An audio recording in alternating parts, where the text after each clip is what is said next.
Hey everyone, and welcome back to the Firefighters podcast, where we seek to develop, inspire, and motivate the world of the emergency services operator through a series of wide-ranging conversations. Now, before we go any further, just hit that rate, follow, or subscribe button on whatever platform you're listening to. It's a key performance indicator for us and helps us reach even more people. Now, here's what we've got for you today.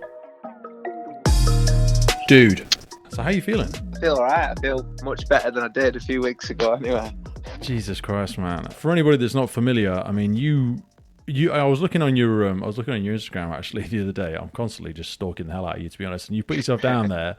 I find it really interesting the order in which you put it. So you've got yourself down as an average CrossFitter, firefighter, and obviously a daddy to Jaws, the little man that's running around the house at the minute. How long have you been in the fire service? 5.5, coming up to 6 years. So, I started out on call, I retained, and then managed to get in whole time about 3 years ago or so. What did you do before it then? You mean when you were on call? Because how old are you?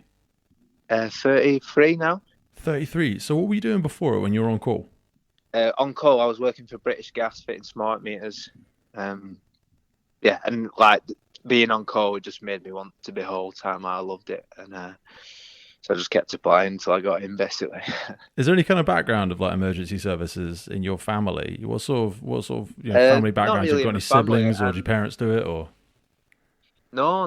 Well, my dad was retained, I think, a long time ago when he was a young lad. I joined the army when I was younger, and then I snapped my cruciate ligament and ended up getting out of the army. Then I had a go at being a special constable for a year or so.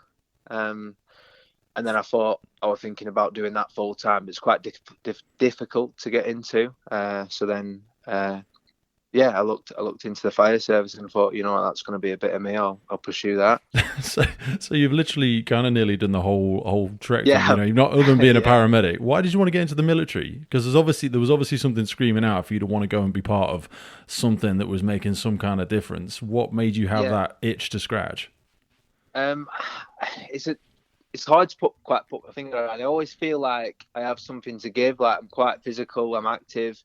I don't want to be sat in an office, wasted. I feel like I've got more I can give and I can help people, and I'm not one to panic in like extreme situations. I feel like I can bring something to the table, and I wanted to tap into that. I didn't want it to go to waste. So, do you think that does diminish? Because when I hear you say that, like, I'm going to say it's a secret superpower first and foremost, because I'm totally there and I'm totally there with you. But, and maybe it's a question I should be asking your partner, but isn't there a little bit of a self-torture? Have you ever found involved in that? Because I'm really difficult to be around, I think, for long periods of time. I struggle with mediocrity. Do you know what I mean? When you say you're comfortable in chaos and you enjoy that side of it, like you say, you get attracted to sports and push stuff that's going to push you, but also not everybody wants to be at that all the time. Have you ever had that sort of, how have you managed that? Has that ever been a problem? It's a good way of putting it. I think like when I was younger, I lived with my parents. They didn't quite get it, like why I always wanted to be busy. I always was on my feet. I couldn't just sit still. And again, now and again at home with my missus, like, just chill out, just sit down. Like, you don't need to train every day. I'm like, you don't get it. I do. And, how do you handle that though? Because that's been really difficult for me and my missus. I mean, she's gotten really, really good with me.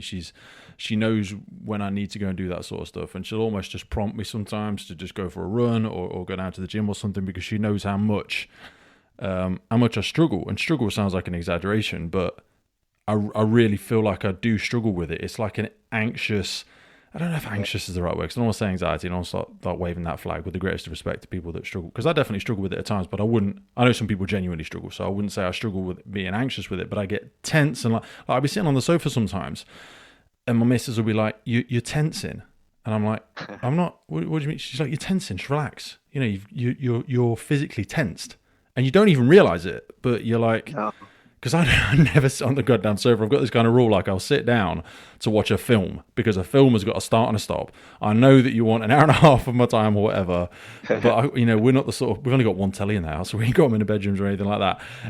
Do you have any of those aspects, and how have you managed to balance that? Because I think it is a common issue with people in emergency services, and if they don't find a way to navigate it, it can push people apart.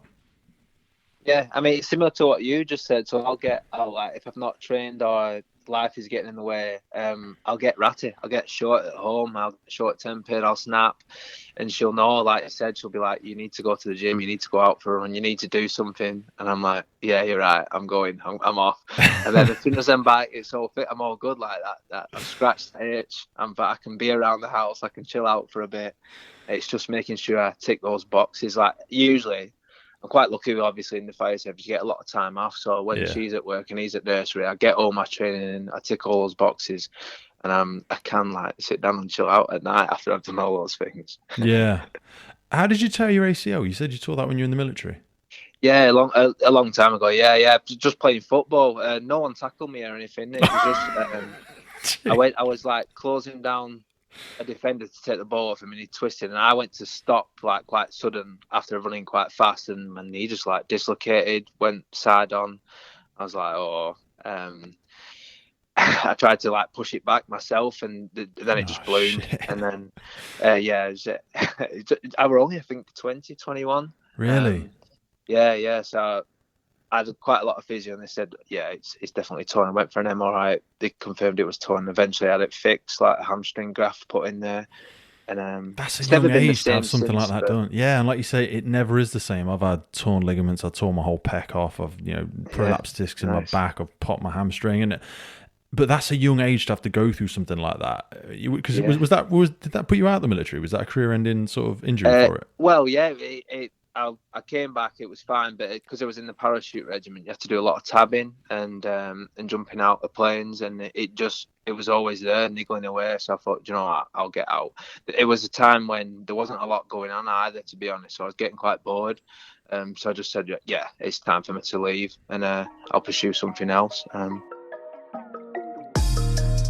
Today's episode was once again brought to you by William Wood Watches. With the tagline, once forgotten, now reborn, every single watch has 100 years of firefighting history in it. They take an original Merryweather brass firefighter's helmet worn by firefighters in Britain in the 1920s and melt it inside every single William Wood watch. All of the craftsmanship is carried out in the heart of London, and they are proud to lock in the legacy of the brave firefighting heroes in every single timepiece. I think one of my favourite things about these watches is the fire hose straps. Now, these have gone from landfill to effectively luxury now. They receive fire hose from a massive amount of fire services from all around the world, which has come to the end of its life. The majority of the fire hose around the world is unfortunately ends in landfill usually. They clean the hose, repurpose it, and sew it into the luxury watch straps themselves. I always wear the red one, but when you get your watch, it comes with a series of different ones you can get. You can explore the full range of upcycled straps on their website, and you can see the link in the episode notes. If you head over to their website, you'll be able to check out the Jubilee, the Triumph, the Valiant, the Bronze, and the Chivalrous. All of those watches are available right there, and you can spread the cost of these over 3 to 6 months interest free. So for the pulse of the fire service right there on your wrist, head over to williamwoodwatches.com and take a look.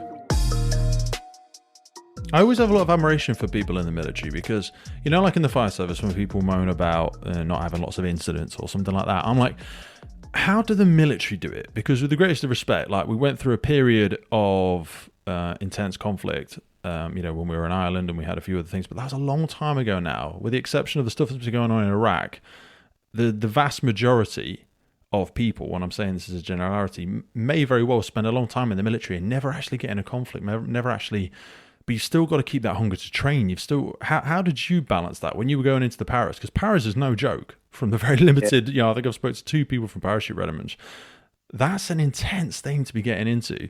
Not to really know what you're going to be. I know you know the functions of what you'll be doing when you get into the role, but what did you think it was going to be like when you got in it versus what it was like?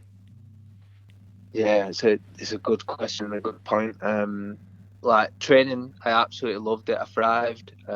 It was everything I thought it would be, and harder and more intense. And I actually passed out as champion recruit. It's just when I do something, I want to be the best at it, and I absolutely loved it. But then you got to battalion, like you said, the conflicts had finished really, and it was just like lots of training. But it got stale. So there wasn't always lots going on. A lot of the time we'd parade. In the morning, we do a bit of PT, and they say, right, time's your own, and people would sink off into the rooms and play COD all day. And wow, really?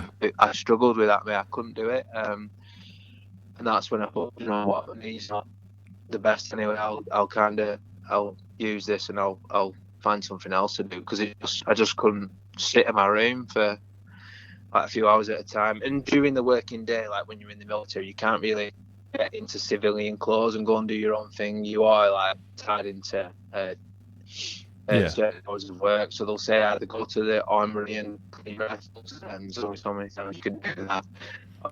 People like I would hide out in the room, play a game. The young lads would absolutely love that, don't get me wrong, and then they'd go out, go to Scoff and have food and then whatever. But yeah, after a few weeks, months of that, I was like, yeah, this isn't for me anymore.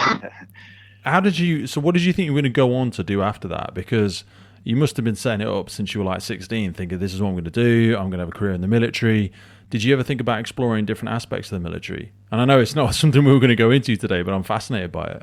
Yeah, definitely. Like when I joined, like to be fair, my brother was in the parachute regiment. He's a couple of years younger than me. He joined straight from school at Harrogate College, and he went to Afghanistan, and like stories he told me made me want to join. And when I did, fortunately, Afghanistan, there's nothing going on. But yeah, so I thought, do you know what? This is the elite of the army, according to the parachute regiment, and I thought I could maybe go down the Pathfinder route, SAS. But then, like, I started to think like my knee and the issues, and I thought, is that out of reach? Do I really want to do that? And then I met my partner, and just I think if you're going to go back the SAS route or Pathfinder route, it's a single man's game, at least in the early stages, because you're aware. And yeah, I kind of got loved up, and then I already changed it. Yeah. So when you came out, you say you decided to go into like police constable to see what that was all about. I wasn't sure, so I was looking at on-call as well, as a on-call firefighter. Sorry, and I'd applied and didn't get in. I got to interview, didn't get in. So right, I'll have a look at the police. We weren't recruiting full-time police constables, but they were recruiting special constables. And I looked into what it was. Basically, it's volunteer. You don't get paid for your time, but you get lots of experience. You have powers of arrest. And I thought that might be a back way in. I'll have a go at this, and I managed to get in. Did all the training. I loved the training again. I think it was 12 hours a week, basically a shift and a half. And you go out with a regular police. I lived at Accrington at the time, and I'd just be around the streets of Accrington, just trying to make it better, make it safe, so to speak. When you look back at that now, though, because it was, like you say, there's a crucial role that they do in the community, but I'm not just saying this about police officers. I say about fire service, and I say about a lot of things now, maybe other than the military, but the pass mark in so many things just feels like it's getting lower. Do you know what I mean? We want to get everybody in. We want to create an equal environment and stuff like that, but it's tough to find things unless you're going to go after some of the physical challenges that you've gone after. It's tough to find things that really makes you feel like it's going to take more than 70, 80, 90% of yourself. You know, how many people can really ask themselves, you know, when have you really been at peak performance? It's so hard to find something that really calls that out of you now. Yeah, you're right, mate. It really is. And like, I think we're quite similar in that we kind of crave that and need it, and it is. And you think you found it, you apply, you don't get in, and then you're like, well, what else is out there that's going to scratch this itch, that's going to push me, tap into my potential, and just help me make a difference. Even in our role now, you know, I feel like it's hard to get things like that are really going to push you. When did you start doing CrossFit? Probably about 18 months, 2 years ago. What made you want to get into that? A couple of friends that mentioned it to me, saying you might be good at it. And when I seen the video of Matt Fraser, I was like, yeah, he is a beast, I think. So I thought, yeah, luckily there's a CrossFit gym that's 5 minutes away from me. So I went down, they were dead good. They had a chat with me and stuff, and I thought, yeah, I can. This is going to scratch that itch I've got again, and it's going to push me in different ways, because CrossFit is a good mixture of weightlifting, cardio, gymnastics as well, and there's lots of things that you're not good at that you can practice at and get better at, and it got me hooked early on. It's really good at humbling you, isn't it? Because you have to start at being a beginner and stuff like. I mean, I'm amazed at the level of gymnastic stuff that you're able to. How big are you? I'm 5'7", so I'm all short, really. CrossFit suits shorter athletes. At least taller ones say that, anyway. Yeah, mate, those short levers really do seem to help out with, you know, you're just closer to the ground for absolutely everything. Definitely, yeah. When did you first want to start trying to do any sort of competitions in it? Because you had your first real competition in May of this year, is that right? Yeah, well, my first individual RX one, when I felt like I was good enough to enter RX individual. I'd done a couple of team ones before that, because there's a few lads at my gym that got good as well. And when I joined, like, I quickly got good at it. I picked it up fast, and then I was like, you know what, yeah, I might do a couple of comps and just see where I'm at and the level I'll be up against and what I need to improve on. And again, it just fed into that like obsession I was getting. And then, like I said, there were another lad at my gym that was slightly better than me, like when I first started. Yeah. And he was like my target. I was like, right, I'm gonna get better than him. And like literally, I'd like watching what he was doing. I'm like, yeah, I can do that better. I learned a lot from him as well. We became good friends, like a friendly rivalry. Oh, 100%, mate. You know, I always talk to people about that value of association and being around people that are going to, you know, expect the absolute best from you. And there's an aspect of CrossFit that's a real healthy competition side of it. You know, some people have all this, you know, oh, it's just showing up and it's just taking part. You know what? That's not how fucking life works. You know, life rewards people that are going to go that extra mile. And, you know, competition is healthy. Yeah, it definitely is. Yeah, and it's like you said, the like-minded people I found at the CrossFit gym, and like we all push each other. It's brilliant, man. It got the best out of me anyway, and it just made me want more. So when you went first into this competition, I remember when I was looking back through the Instagram, it was obviously one of the things that just fucking bowled me over when I came over it. Something fairly unexpected happened to you as part of this first comp, and it was.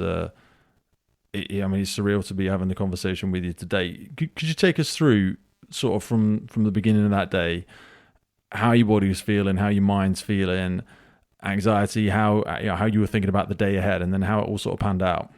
Yeah. I'll try and give you my best version. It's difficult to talk about still, but yeah. So I was really looking forward to it. Like I said, me and a couple of friends that also entered the competition, we all travelled down together the day before, the Saturday, stayed over in a hotel, got up in the morning, had breakfast together, and then made our way to the competition in Middlesbrough on the Saturday, 8th of May.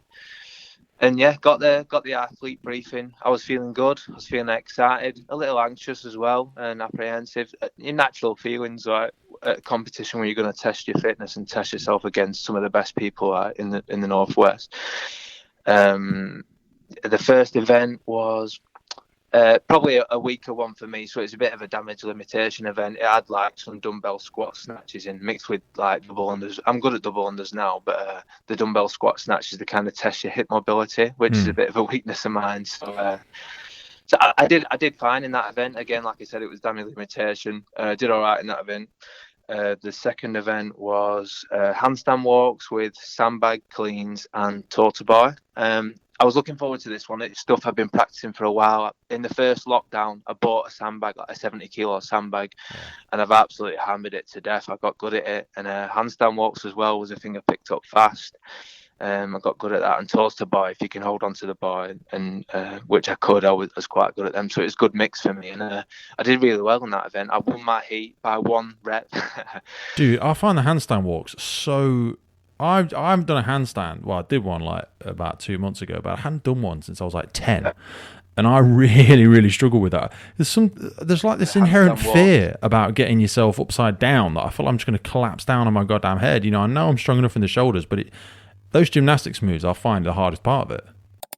Today's episode is supported by our good friends over at Duty Crew Coffee. Now, as you're probably aware, coffee is the most popular drink worldwide, with over 2.25 billion cups of coffee consumed every single day, and over 70 million of those are in the UK alone. Most of this is consumed in our crew rooms, our watch offices, and by our emergency services frontline staff. So when you're getting together around the mess table, don't be drinking no nasty-ass cheap coffee. Nobody likes that guy that brings the cheap stuff. Life is too short to be drinking crap coffee. So if you head on over to dutycrew.co.uk or click the link in the podcast below, you'll be able to jump on over and see the Duty Crew coffee products. They come in 227 gram oversized high quality recyclable standard pouches, and they are individually wrapped 10 gram coffee bags. They're quick, mess free, convenient. They have a 1-way degassing valve, which is an absolute must for storage of freshly roasted coffee. You can get the 20-pack response bag. They've got the HQ, they've got the No Duff, they've got the Unity, the Decaf, and of course all of their products are Rainforest Alliance certified, Fair Trade Foundation, and most importantly, they taste freaking epic. I started drinking Duty Crew about 2 months ago, and then when I fell in love with it, I got in contact with them and they came on board with the podcast. So jump on over to Duty Crew Coffee if you want some of the good stuff. Now back to the podcast.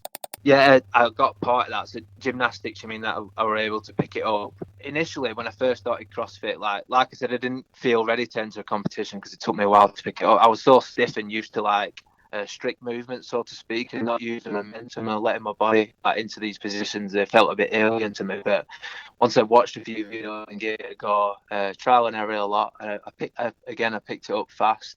And I used to go twice a day when I was in that phase. So I'd do my normal session and do a second session just working on gymnastics and weaknesses, because like I said, at this point I was obsessed in getting good at it.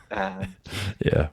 And I picked those bits up pretty quick and I got good at them. I think if you work on a weakness enough, you will turn it into a strength, or at least into something you can do, which is the kind of level I got to at that point. But that was this second event. And like I said, I think the handstand walking may have had a contribution, which we can talk about after. But I felt all right. I felt fine. And then we had about a 45-minute break. And then the next event was like a 1,200 meter run, just a little run.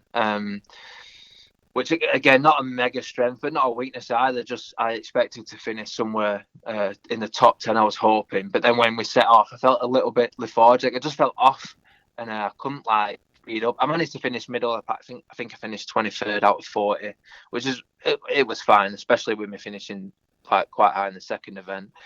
Yeah, then we had about another hour's break before the last event, which was potentially going to be a good one for me. It had lots of clean and jerking, so it was going to be 10 clean and jerks at 60, 10 at 70, 10 at 80, 10 at 90, and then 10 at 100. And you had to do those for time, it's called. So however long it took you to finish would be your time. So yeah, we've been sat around for an hour, me and my friend. He was in the same category as me. And we said to each other, should we go and warm up for this event? And at this point, I think I was on my second can of energy drink. Which again could have been a contributing factor, which I found out later. So I went over to the warm-up area, put 50 kilos on the bar, which is no weight at all to me, really. And I did 5 clean and jerks at that. Felt absolutely fine, put it down. Had a look around, my mate was still getting his lifters on, still getting ready. So I thought, I'll have another swig of my energy drink and I'll do another 5. And then I went to grab it. For the second lot of 5, you do a hook grip, so you hook your thumb against the bar and wrap your fingers around. It just helps you engage your lats and get in a better position for the clean. And when I did that, both my thumbs just felt weird, so I tried to let go of the bar. This all happened in a matter of seconds, but to explain it might take a bit longer. But I went to let go of the bar, and my arms both arms just felt like they were pins and needles, and I couldn't control them. So I'd lost my arms. I was like, whoa! I started to panic a bit at this point. I stood up and I was just looking at my hands. I was like, what's wrong with him? And I was trying to resist and move my hands. And then someone came over, not my friend at this point, who was still getting ready. He said something to me.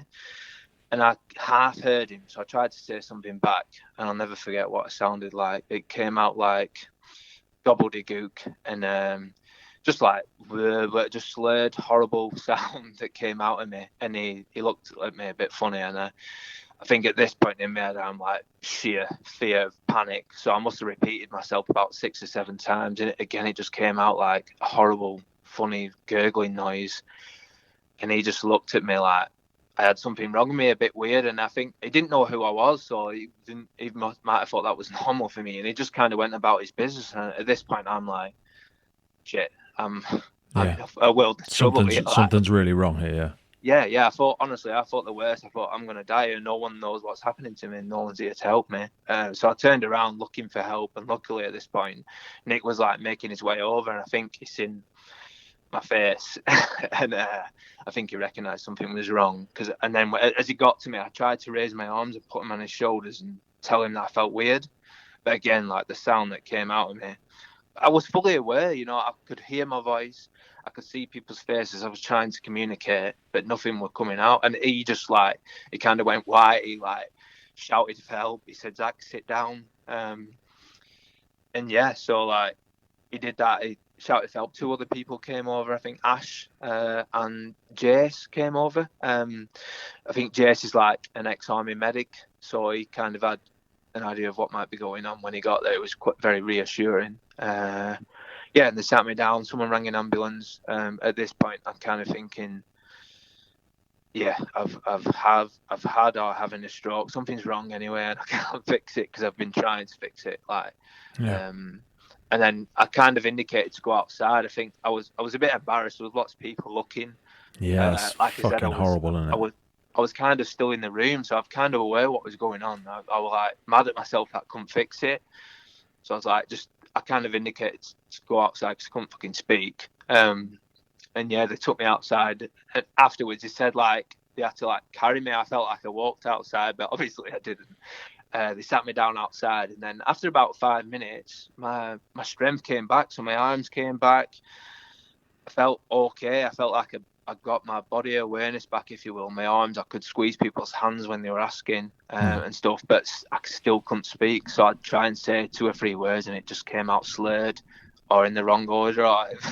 It was so surreal that I couldn't communicate, and I'd get frustrated and I'd just stop talking. I'd be like, well, it's not working. So I'd just get upset, get frustrated and stop talking. And they said, don't worry, you're getting better already. You can move now. And after about, I'd say 30 minutes, the ambulance came, and so they did a few tests on me. They were like I said, at this point, I kind of recovered, so I've got some movement back. I felt okay. I just couldn't speak. It felt like my tongue was hanging out my mouth. It felt like, you know, when you go to the dentist and you've had a few injections in your mouth. It felt like that. It felt like I just couldn't control my tongue, and it felt like the face was melting. It just felt so weird. And I said, I tried to say, this isn't normal. I don't usually talk like this. And they kind of mentioned stroke, and they did a few tests on the ambulance and say, right, we're going to have to go to hospital. And luckily, the hospital, I think, was like 5 minutes where it's around the corner in Middlesbrough. Took me to hospital. One of my friends came with me.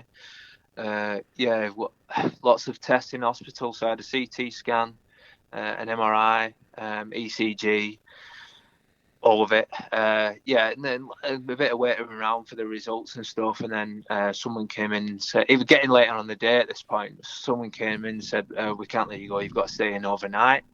I was like, right, what am I going to do then? They were like, I only had the clothes on my back at this point. And they said, well, you can ring your friend and they can bring you things and you can tell them what's going on. Because I think they'd gone I told them, like, go for your tea. Yeah. I found out what's wrong with me, and then you can take me home. I expected to go home, like the optimist inside me. A quick reminder for all of our listeners of our monthly giveaway. Now, as part of our partnership with Hikes, Rosenbauer and Tallyman, we give away that little bit extra to our podcast listeners every single month. You can get 2 personalized BA tallies. These are hardware, and they've got your own name on them, they've got your own service number on them, and they have the podcast logo on the back. And then for the juicy stuff, Hikes give away a pair of their incredible footwear. And some of the stuff is pretty expensive stuff, to be honest with you. We try and switch in and change it every month. We are guided by the gods of Hikes to make sure we are giving you exactly what you need for that time of year. So it might be boots, it might be trainers. And then once every quarter, our good friends over at Rosenbauer are giving away their Boros B5 Firefighter boots as well. So to be in with a chance to win, jump over to our social media platforms or YouTube, where you need to tag a member of the emergency services in the post, be following our page, and you will be in with a chance to win at the end of every single month. Back to the show. Had you got in contact with your partner by this point? No, not anybody. Yeah, I'll go on to that. Not at this point. No, I didn't really want to. She's going to be fucking furious. Yeah. So yeah, luckily Nick came and he brought all my stuff, and he said those exact words. He said, mate, you're going to have to tell your partner Katie. And I was like, nah. I said, no, there's no way. I said, what am I going to say? What am I going to do? I know how she'll react. It's not going to be good. So I'd rather just avoid it. And they're like, well, mate, she's going to know when you don't tip up at tonight and you don't make it home. I was like, yeah, good point. And then I said, well, I can't speak properly, so you're going to have to do it. And Nick said, yeah, all right. And I was hoping. What did you think she was going to say? All joking aside, because whatever, she'd be upset that you hadn't let her know, but I don't know. I don't know what I just knew she would be terrified, scared. I knew she'd cry. Like when my missus is upset and you ring her, I was like silent. She'll go silent for like, it feels like forever, but probably like a minute, and she just doesn't say it, and you know she's crying, and then eventually she gets the courage to speak, and I just kind of knew that would happen, and she'd be very worried about me, and I'd rather not, put that fear in her. Was there any aspect as well, though, with the greatest of respect, where you felt like that might set you off? Because mate, definitely. That's where I'm like I'm dealing with this, whatever it is, I'm dealing with it. Don't, and then they do, and you just lose it. Not lose it, but do you know what I mean? I didn't want to add anyone else to this situation at this point, because I'm still kind of trying to accept it or not accept it. I didn't was like so hard to take. I didn't want anyone else's feelings involved at this point, really. When you say so hard to take, when you were sat there in that waiting room, you just, everything goes through your head. You realise, like, you must have thought, what do I even know about strokes? What does that mean? I've got an idea of someone that's had a stroke and what their life is like. What did you think? What did you think was going to happen after that? I was scared, mate. I was like just full of fear. I don't know. I didn't know if I'd ever be able to speak normal again. I didn't know if, like, luckily, like I said, I managed to get my movement back, and I'd made quite a good response quite quickly. But I was scared that, is this just adrenaline? Am I going to lose something? Work, family, the gym, like everything I love, is it being taken away, sort of thing. How old was your son at this point? How old is he? He was 3 and he turned 4 not so long ago, like last week or last 2 weeks ago, end of June. So yeah, he was 3 turning 4 soon. So yeah, I thought about him as well, and that just made me upset. Yeah, I've got 3 children, and it just crushes me and it's what's kind of made me turn around a lot of the way I do stuff, because I was heading down a path of just completely ripping my body to pieces and didn't really care. And then the thought of not being able to do certain things with them really, really, really shifts things for you. So what was it like when she showed up? She couldn't come because of George, and I said, don't worry, don't come. So Nick, like, I said to Nick, well, you're gonna have to ring her. I can't talk, and his answer was, yeah, all right, I'll do it. And I was kind of hoping he'd say no, but he was dead keen to let her know. So I was like, fine. So I said to him, well, let's practice. I'll be Katie. Tell me what you're gonna say. And he did really good. Like, he said everything like dead calm and stuff. I was like, wow, mate, yeah, let's do it then. Let's ring her. And he rang her, and then, like I said, a few silences, lots of tears, and she was asking questions like, "Is he okay? Can he walk? Can he move?" And I was like getting a bit welled up at that point, and I'm like, "Yeah, just tell her I'm fine. I just can't speak." And I said to tell her, like, maybe I'll FaceTime her later if I feel up to it.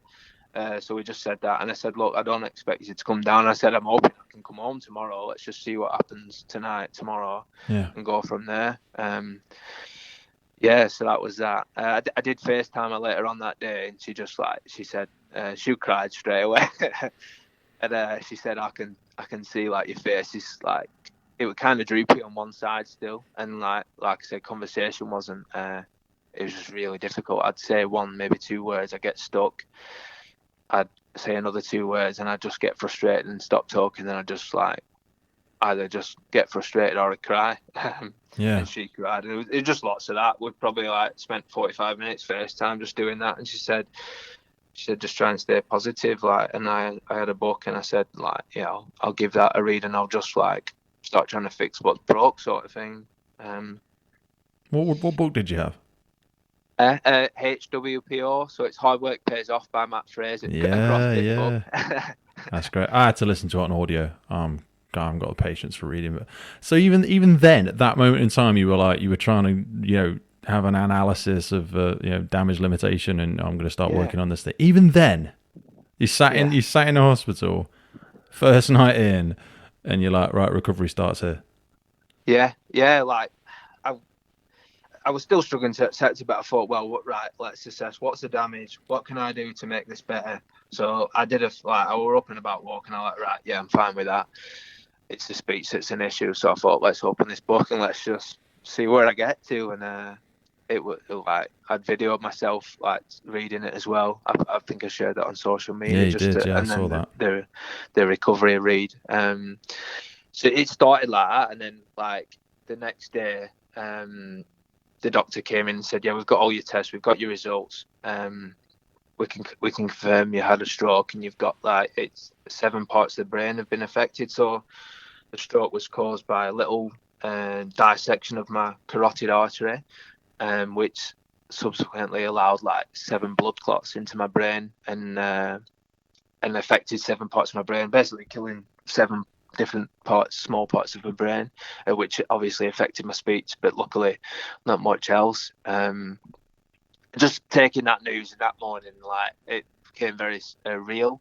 And he showed me the MRI of my brain and like the 7 dead parts of it. I was like, wow, shit. Like, how did that look? Because when you say 7 dead parts, that's probably relative to how many there is. I don't know how many there is. You know. Could you see it, or did you need it explaining to you? Do you know what I mean? Yeah. Like, if I had looked at it, I don't know anything about the brain. Yeah, a bird's eye view of your brain is like 2 halves together. It was 1 half of it, and there's like just 7 small, I'd say like 1p to 2p, different varied sizes, roughly that size between 1 and 2p, like 7 different parts on the right hand side of my brain, all darkened out, and he was pointing to and say, yeah, that's dead, that's dead, that's dead. I was like, wow, how am I still alive? And he just said, you're very lucky. He said, obviously you're a fit young man, that's helped. And I was like, well, what about my speech? And he said he couldn't really answer. He said it might come back, it might not. He said you should think yourself. He said you should think yourself lucky you're still here and you can actually move your arms and legs. He said it could have been much, much worse. Yeah. Don't be so ungrateful. Yeah. We're doing every can we can, Zach. All right, say thank you. Yeah. I was like, thanks, but I want more. This is who I'm at. I need to fix what's wrong. Can I fix it? How do I go about it, sort of thing? And he didn't really have the answers that I wanted, to be fair. He just said, this is what's happened. You're going to be on aspirin probably forever now to prevent it happening again. Do they just give you aspirin? Do they not give you anything different? Do they not like, is it? No. I don't know. Because I've got blood clots in my right leg. I had varicose veins. Well, I've still got varicose veins. And they've given me something. I could probably pull it out of my bag in a minute. But I'm only supposed to take it for 6 weeks because the clot was moving. And I thought they'd just give you something more than aspirin. I don't know why, because that's a very mild thing. It's not like warfarin or anything. I don't think they prescribe warfarin like, anymore, is it? To be fair, that's what I thought. You're like, aspirin? So I can buy that from Sainsbury's. What are you on about? Yeah. I kind of thought I'd be on all sorts. I'd need more. I don't know. But he said, no, the aspirin is literally just to prevent it happening again.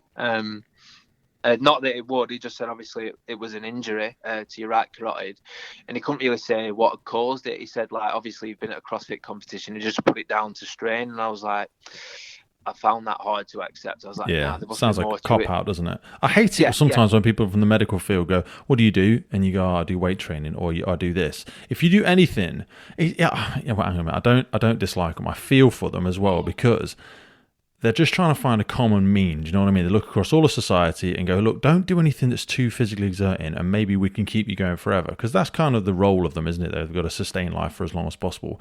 So if you're pushing yourself to the limits, you're always on the fringe of some sort of injury or some sort of the body breaking down.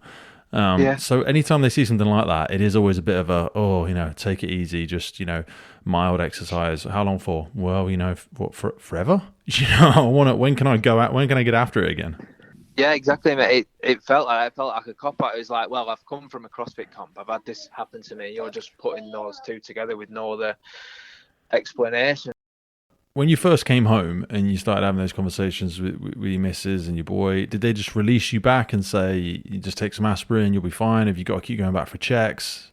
What was it like when you started thinking, I need to start thinking what life's going to look like now? Yeah. So that, like I said, the next day he gave me the bad news and told me what happened to me. And I said, look, can I go home? I'm all right. Like, I feel fine now. I've just obviously had a banging headache. But I said, yeah, I want to go home. He said, well, I'll get the physiotherapist to come see you. Get the speech therapist to come see you. I did the physio took me for a walk, and I was up and downstairs. I was fine. He said, yeah, for me, you can go. You're fine. Your mobility, there's no issue with that. The speech therapist said we did a few different sentences and scenarios, and I had to read what I saw in these pictures, and I just couldn't do it fully. But she said, look, this might fix it, might not. Said it's just going to take time and practice, but she was happy for me to go home and do that. And I said, happy days, so I was pushing to go home, and they just came with my discharge notes and just some aspirin. And I'm like, is that it? And they're like, yeah. It's weird. This is what's happened. And they did say, we want someone to probably at least give me a phone call in 6 weeks and just see how I am. And then in 6 months' time, they're probably going to have me back down just to do an MRI and see what's going on in the brain. Just as a bit of a checkup, nothing serious or anything, but and that were it. They let me go. So I'd messaged my friend Nick, who was back home at this point, and he said, "Mate, I'm on my way. I'm coming to get you right now." Because like I said, my missus, as a little one, she's not keen on motorway driving either. So oh, bless her. Yeah, she would never drive to Middlesbrough. But luckily, I had a mate that could come and get me. But yeah, he took me home. I got home and she was waiting at the door with George, and we kind of just cuddled and cried. Like still surreal at this point. Still like accepting what's happening. Lots of tears. And like George is so young as well. Do you know what I mean? Did she kind of like prep George at all? Did she kind of say, "Daddy's going to sound a little bit weird"? No, nothing at all. She just said he's been at a CrossFit competition and he'll be back soon. So we just stuck with that. And because he was only 3, I thought like, he doesn't need to know what's happened to me. No, and he wouldn't understand too much of it. He probably wouldn't even understand if you know what I mean. But he'd know you sound different.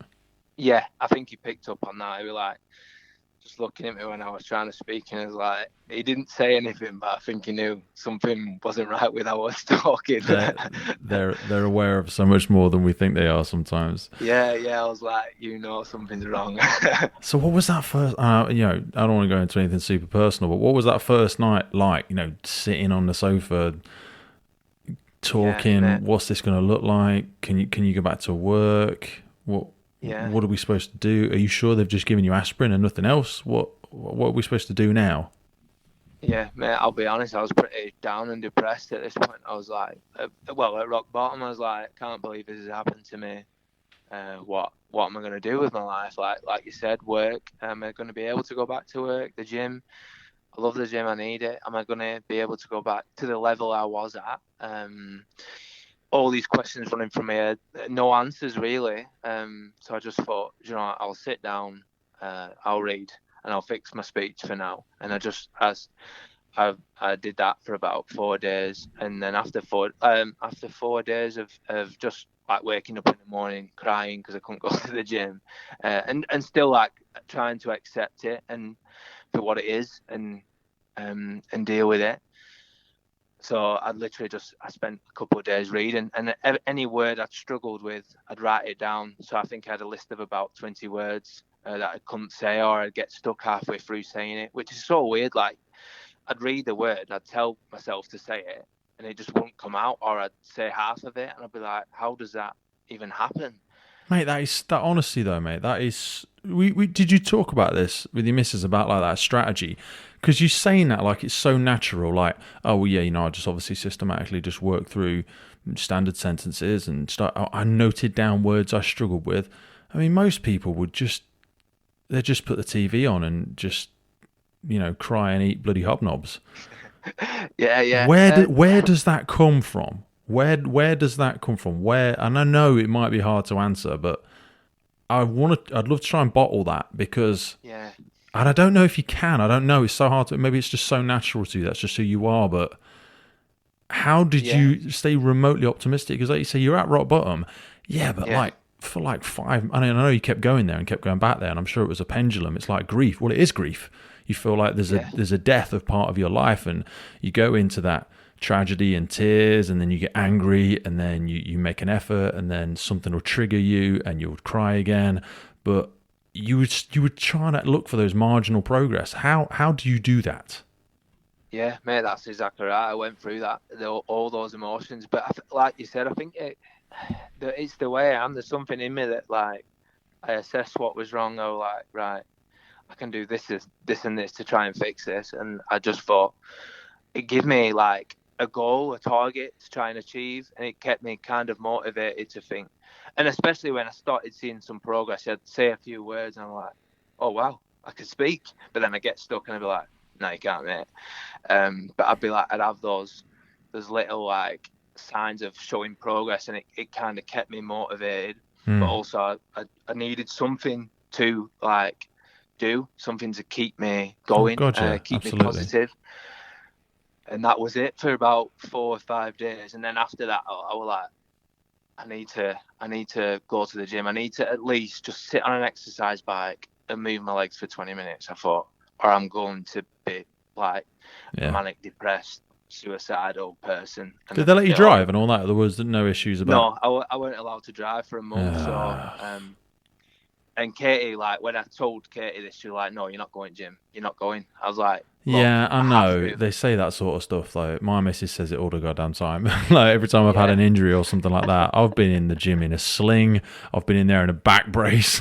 Just like it is stupid, and we laugh about it. It is stupid, and it is. Right at the beginning of our conversation when you said like, if I do a day and I don't feel like I've done it. That actually is not intelligent. Do you know what I mean? And I think I could have been a far better. I've competed for country and stuff and a few things, but I nowhere near hit my potential because, ironically, I didn't. We talk about discipline, like you've got to be disciplined to do it. You've got discipline. You've also got to be disciplined to stop yourself doing it. Do you know what I mean? Yeah. Disciplined to take a rest day, and I had a rest day today, and I went to the pool and did 60 lengths. But I wasn't in the gym. Do you know what I mean? But I'm like, oh yeah, but it's like active recovery, and we say these stupid words like it justifies us doing it. But I'm sure maybe just a day off every now and again would be right. Just because I've read it out of bloody Ross Edgley's book, it doesn't mean it's true. But yeah, man, that's hard. But so she wasn't going to let you go. No, she wasn't, and like my compromise was, and she said. Right, I'll come with you then. I'll make sure you're not doing too much. I was like, you don't know what too much is. But, I said, fine. Like, we'll walk down together. It was a nice day, luckily. We walked down, and like I said, it's only 5 minutes away. So we walked down. I got on a bike, and she was just like watching me like a hawk. It must have been weird seeing everybody as well, though, because like everybody, not everybody, but the people that were there. Cuddles. Because, they all give you a hug and tell us about it. Oh, God, I can hear it. Yeah. Oh, God, I can see a difference in your face. Yeah, I know. I've just been looking at myself for the last 5 days, so I don't need you to tell me. Yeah. And just, they couldn't believe that I was there that soon. I was like, I'm here because I need to be.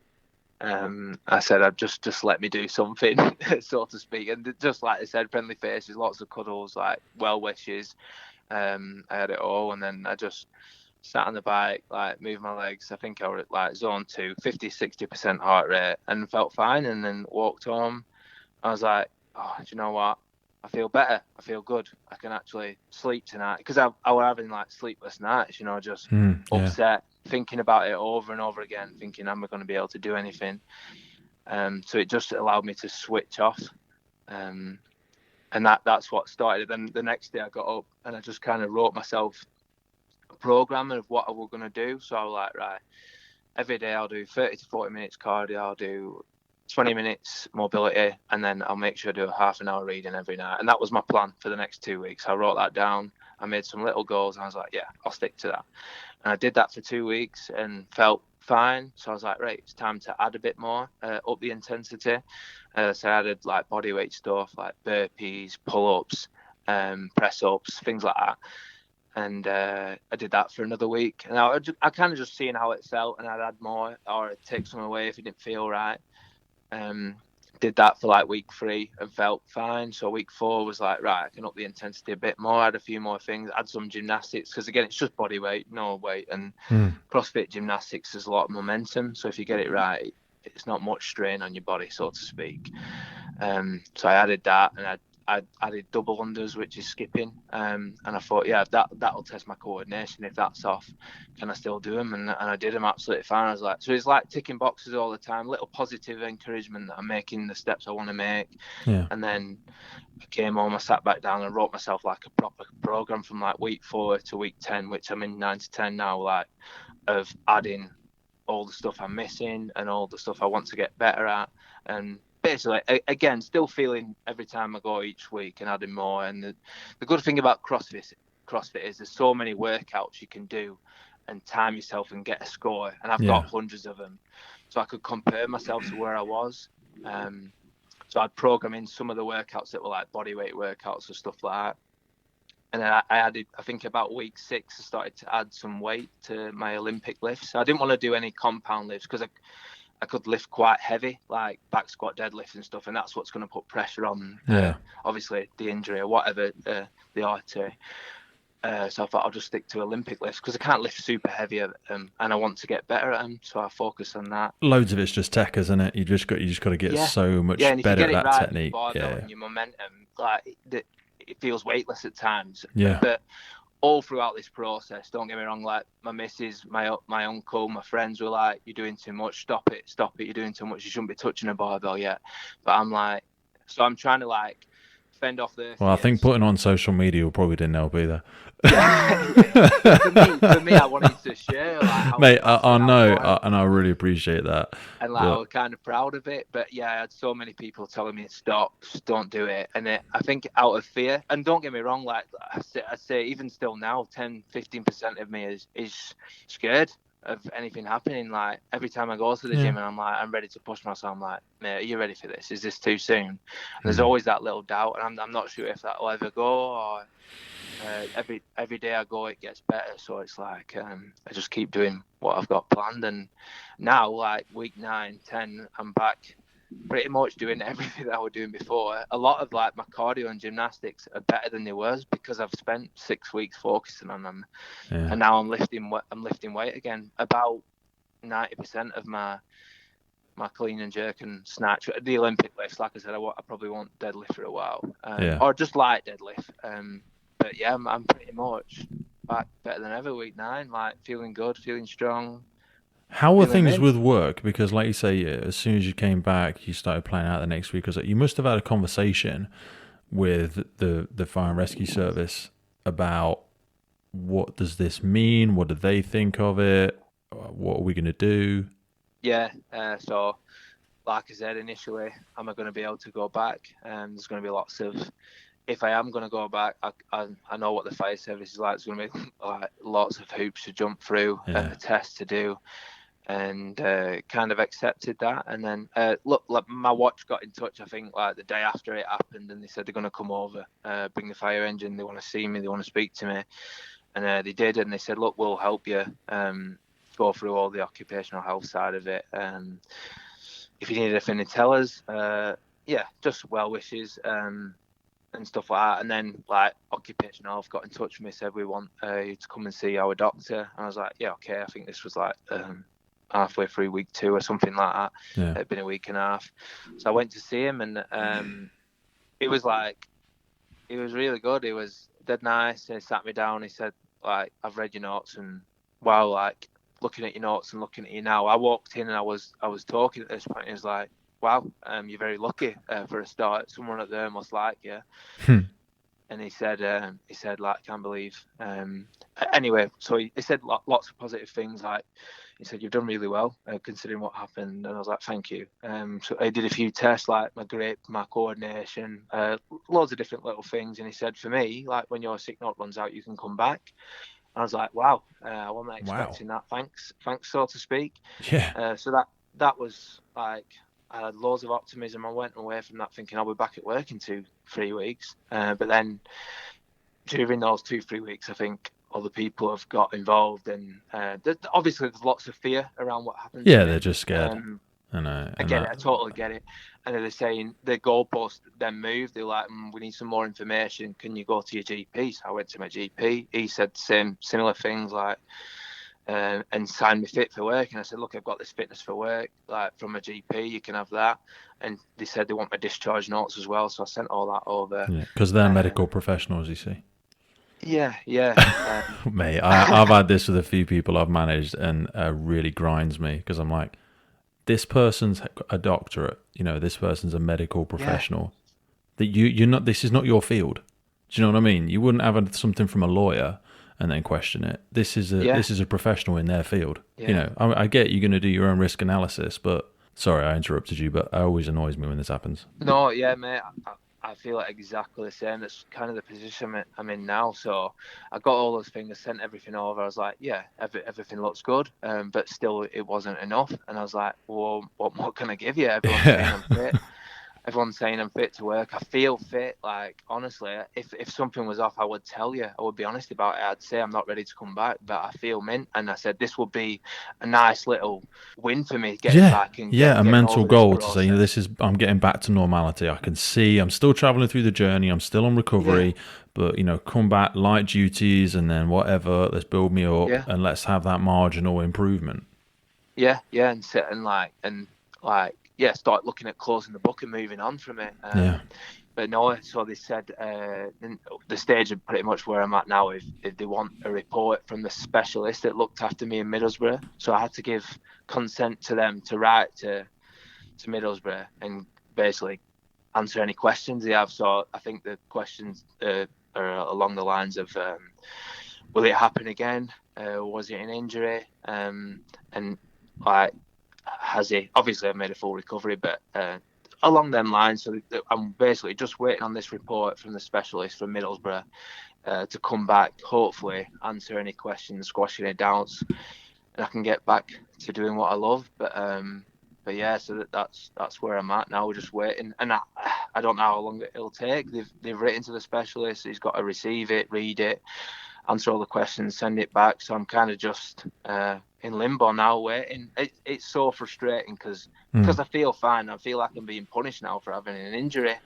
But trying to be patient. It's always easier to get into things than it is to get out of them. Do you know what I mean? To try and reverse your way back out of that situation, because people are just petrified. They're like, they've got to put their name on it that says, yeah, he, she, they are fine.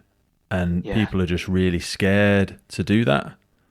Yeah, and I get it to an extent. Like it's arse covering. Do you know what I mean? Half the time, but people forget that this is somebody's life you're dealing with.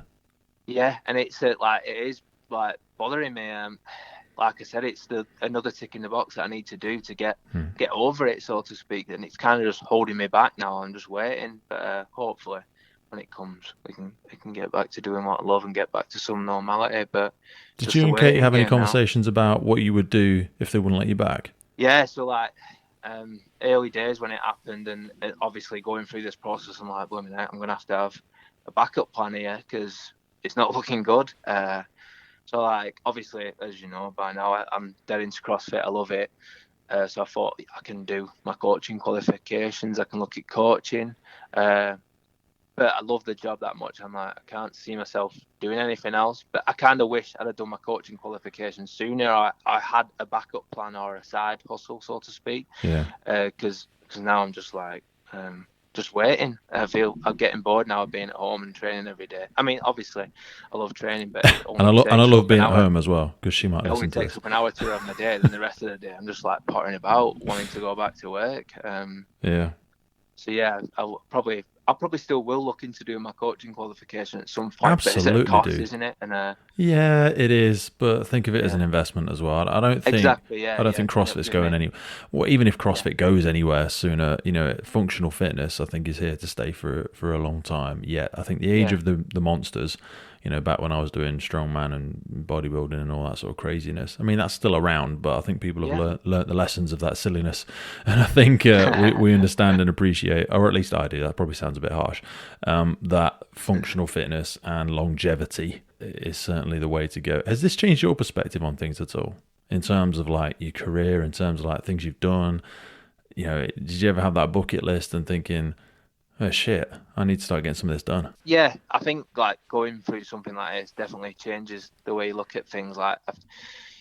I'll never forget the sheer fear that went through me when I thought this is it, so to speak, and it makes you reassess what's important. So I'll never take for granted being able to speak again and actually get about and get up every day and go to the gym. I'll never take that for granted again. And career goal setting. Like I said, I wish I'd have had something on the side or a backup plan for if and when something did go wrong. You don't expect it, like I said, but it's nice to have something. And just in terms of goals and stuff and mindset, obviously everything's been scrutinized and put under lots of pressure, and I've I feel like I'm coming out of it with a new mindset of just sheer positivity. I'm not really interested anymore in small talk, so to speak, or things that aren't going to benefit me and help me grow. So I'm careful, you'll end up like me.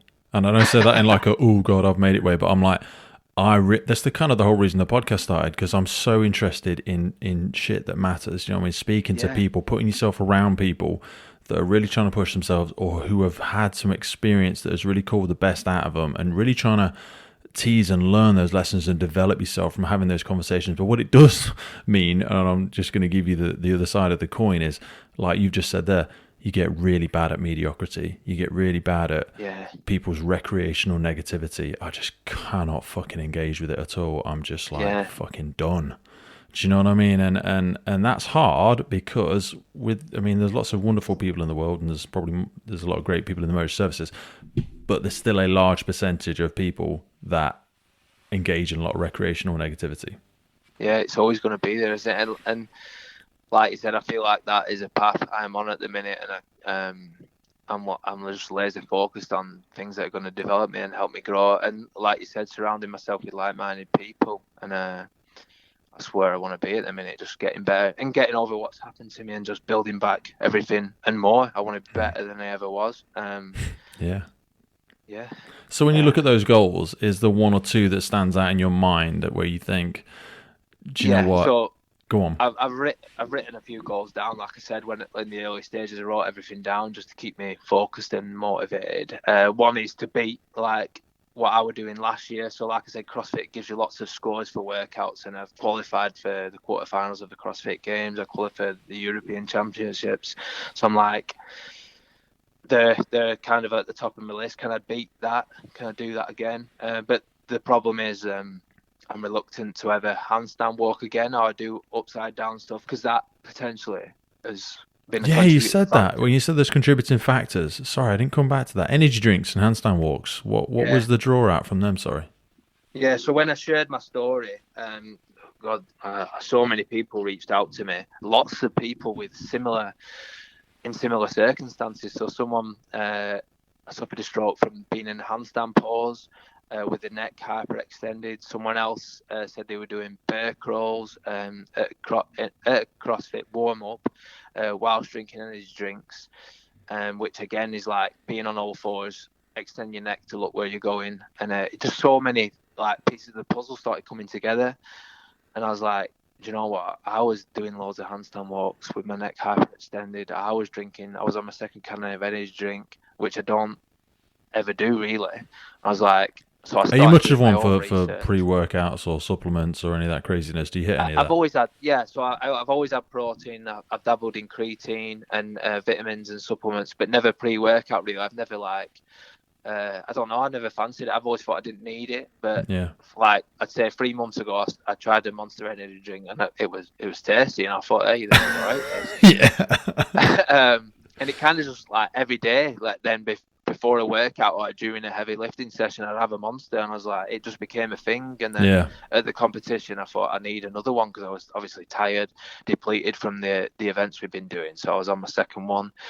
And then when you do your research, like you can look on Google or anywhere, they directly contribute to strokes, and like the amount of caffeine. So I probably had the equivalent to 12 cups of caffeine in my system when it happened. And there's some serious levels out there. They just keep dialing them up, And it's not just, there's loads of other drink companies out there. There's nothing specifically bad about Monster in general. They're all doing it. Do you know what I mean? And to be honest, the pre-workouts are worse than the energy drinks. So I remember a Jack 3D was something I used to take years ago. Don't know if you ever remember that one. I actually got took off the market because I think it had effigy in it. And Jesus, I was pouring so much crap through my body then. Yeah, but I think like the mixture of that, being upside down for prolonged periods with my neck hyperextended, putting pressure on my artery, is obviously created the perfect storm for it to happen. So I'll never have an energy drink again. But the problem is, like, my goals was to get to the CrossFit Games as a master athlete when I turn 35, which is the next category. So the category I'm in at the minute, I'm probably not good enough, or I haven't got enough time, not been doing it long enough to compete with those people. But by the time I turn 35 in 2-3 years time, the way I was going, I was like, yeah, I can make it. This is my goal. This is my sole purpose. And I like putting everything into it. And now, like, obviously I'm questioning that. Am I going to go upside down again? And what I've said to myself is no more energy drinks. 12 months time, I'll reassess whether I'm going to go upside down again. Because I think you'll do it before then. 12 months is a long ass time. I hope you stick to that, but I know what I'm like.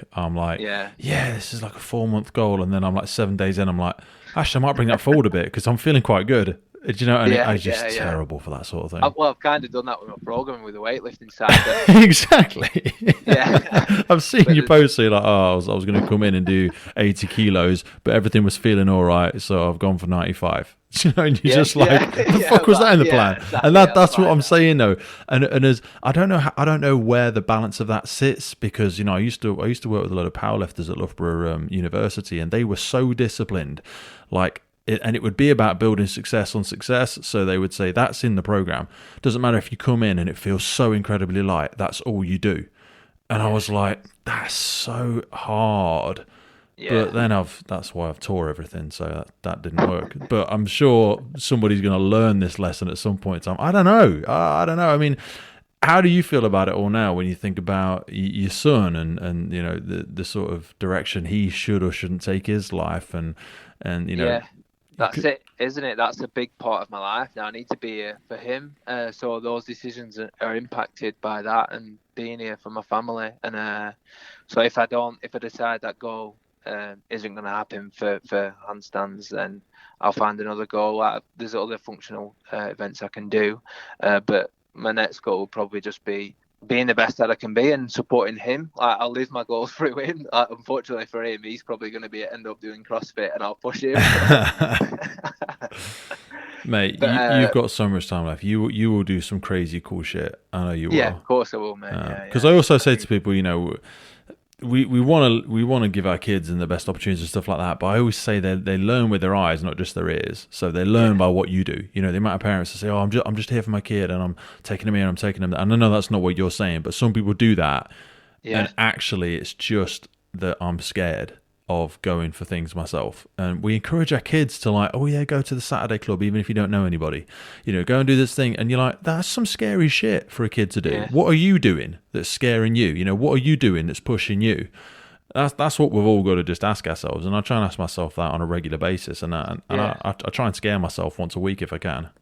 I like that, mate. I completely agree that every day with the way I'm going when I get to the gym, I'm at a point now where I'm pushing myself again. And there is, like I said, there's a part of me that is scared, terrified that something might happen. But then I also like the fact that I can shut that part up by doing it and finishing it. I'm like, there you go, see, you're fine, mate. Why are you being scared? Well, because what's the alternative? Do you know what I mean? Stay at home, do nothing.